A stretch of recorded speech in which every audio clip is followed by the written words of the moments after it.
போன மாதம் 11ஆம் தேதி இரவில் இந்த காலில் ஒரு புண்ணு இருந்துச்சு 2 மாதமா.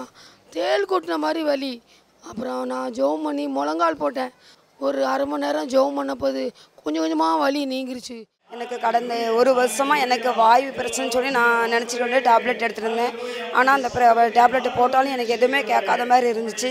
ஆனால் கர்த்தர் போன வாரத்தில் எனக்கு ஐயா மூலமாக பேசுனது, ஓகே சினாலுமே பேசுனது வார்த்தை மூலமாக எனக்கு அந்த பிரச்சனையிலேருந்து விடுதலை கிடச்சிச்சு, பரிபூர்ண விடுதலை கிடச்சிது.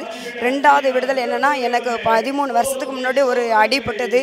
அது சவ்வி இறுக்கமாக ஆகி எனக்கு ரொம்ப அதில் வேதனைப்பட்டு கஷ்டப்பட்டு இருந்துகிட்டு இருந்தேன். ரொம்ப அழுவி இருந்துச்சு. என்னால் படுக்க முடியாது, இருக்க முடியாது, அதிக தூரம் நடக்க முடியாது. ரொம்ப அதில் வேதனையோடு கொஞ்சம் இருந்தேன். அது டாக்டர் சொல்லிட்டாங்க, இருக்க ரத்த பிஸ்ட்டை குறைய உங்களுக்கு நரம்புகள் வந்து செயல்படாது, ஒன் சைடு செயல்படாதுன்னு சொல்லிட்டாங்க. அப்போ ஆண்டவரே எனக்கு ஒன் சைடு செயல்படாதுன்னு சொல்லியிருக்காங்களா ஆண்டவரே, எனக்கு இதுலேருந்து விடுதலை தாங்க ஆண்டவரே. ரொம்ப நாள் அநேக நாள் கேட்டுக்கிட்டே இருந்தேன். சரி, என்னை கடந்த வாரத்தில் கொண்டு வந்து சேர்த்தார். எனக்கு 2 விடுதலை, பரிபூர்ண விடுதலை எனக்கு தந்தார். என்னோட பையனுக்கும் என் தங்கச்சியோட பிள்ளைக்கும் காய்ச்சல் அதிகமாக இருந்துச்சு. அப்போ 3 நாளாயும் காய்ச்சல் குறையல. பிளட் டெஸ்ட் எடுக்கணும்னு சொன்னாங்க.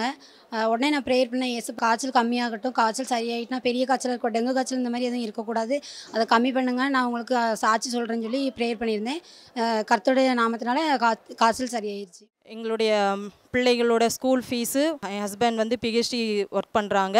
அதில் அவங்களுக்கு நிறைய பண தேவைகள் இருந்துச்சு. ஸோ அதில் மொத்தமாக பார்க்கும் பொழுது 1 லட்ச ரூபா கிட்ட இருந்துச்சு. அப்போ நாங்கள் குடும்பமாக என்ன செய்யலாம் அப்படின்னு சொல்கிறத நாங்கள் பார்த்துட்டு இருந்தோம்.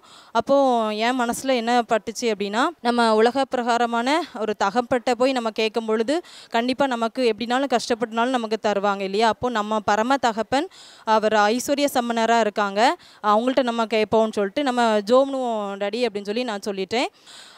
அதே மாதிரி அந்த சண்டே வந்துட்டு 2வது ஆராதனையில் நாங்கள் வந்தப்போ பாஸ்டர் ஐயா சொன்னாங்க, கர்த்தர் உங்களுக்கு வந்து கிடைக்கும்படியாக கிருபை செய்வாங்க, கைகளை உயர்த்தி நீங்கள் ஜோமுனுங்க அப்படின்னாங்க.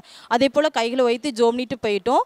அதுக்கு அடுத்த நாள் திங்கக்கிழமை 8ஆம் தேதி எங்களுக்கு 1,12,000 ரூபாய் கிடைக்க ஏசப்பா கிருபை செய்தாங்க.